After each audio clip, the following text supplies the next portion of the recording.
Поради корупција на власта, Европската комисија ја суспендирала ИПАР-3 програмата, реагираат од СДСМ, од каде бараат истрагата да оди до крај и бидат опфатени сите инволвирани, а не само приведениот директор. Скоро 130 милиони евра се загрозени. Програма која има период за имплементација од 7 години, односно од 2023 до крајот на 2030. Да ги даде одговорите и за најблискиот круг на премиерот Мицковски. Еве зошто. Директорот на агенцијата, Илија Стоилев, е близок соработник на Игор Микев, познат како Панкерот, кој е во кумска врска со премиерот Христијан Мицковски. Неговата сопруга пак е вработена во агенцијата на позиција одговорна за исплатата на парите од ИПАРТ.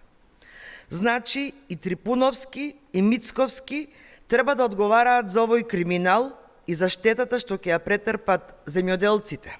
За политичките препокувања околу ИПАР-3 излегоа состав и од ресорното министерство, од каде велат дека Европската комисија нема донесена одлука за суспензија на средствата од програмата, а опозицијата се обидува да манипулира со јавност.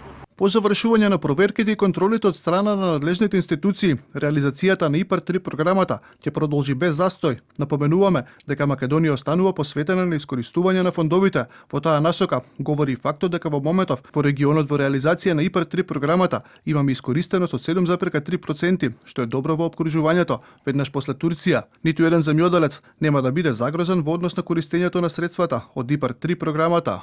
Од власта повеќе пати потенцираа дека Европската комисија ја има поздравена одлуката за привремен прекин на плаќањата. Според последните податоци што ги презентира ресорот, склучени договори се 453, исплатени 289, 111 корисници немаат поднесено барање за исплата и 53 договори чекаат исплата. Мега скандалот со ИПАР-3 програмата резултира со апсење на директорот на Агенцијата за поддршка на земјоделство за земење мито Илија Стоилев, кој беше фатен на дело со помош на обележани банкноти по пријава од апликант.